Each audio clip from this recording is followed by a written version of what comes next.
conseils de pro. On retrouve les conseils de Marie, notre diététicienne à Frémin-Merlebac. Bonjour Marie. Bonjour Nadia. On dit toujours qu'il faut boire 1 litre à 1,5 litre d'eau par jour. Pourquoi ? Est-ce que c'est vrai ? Est-ce que c'est faux ?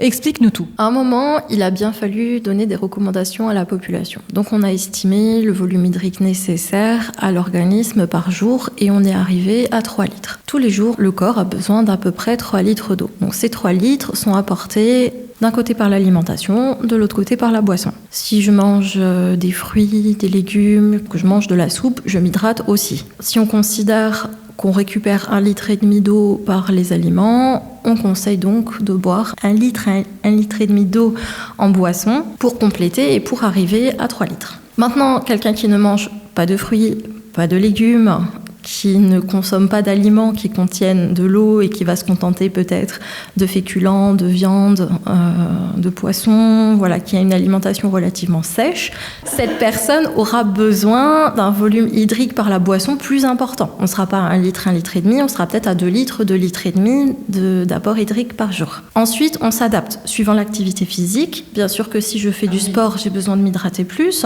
Par la température extérieure, en été, on a besoin de plus boire qu'en hiver. La chaleur joue énormément parce qu'on a des déperditions d'eau par la transpiration. Et ensuite, ça dépend aussi de la musculature. Les muscles sont des gros consommateurs d'eau et de la surface de la peau. La peau est un organe et c'est un organe gros consommateur d'eau également.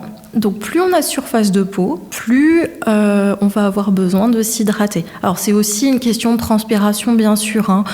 Plus on a de surface de peau, bien sûr plus on a de pores. Donc plus la transpiration normalement est conséquente, donc plus on a de perte hydrique. Et si on ne ressent pas le besoin de boire, il faut quand même se forcer ? Tout dépend de la situation. Avec l'âge, ce besoin peut s'amenuire, voire disparaître totalement. Donc là, oui, bien sûr qu'il faut se forcer. Il faut encourager les personnes âgées à boire, que ce soit en hiver comme en été, mais surtout en été, bien entendu.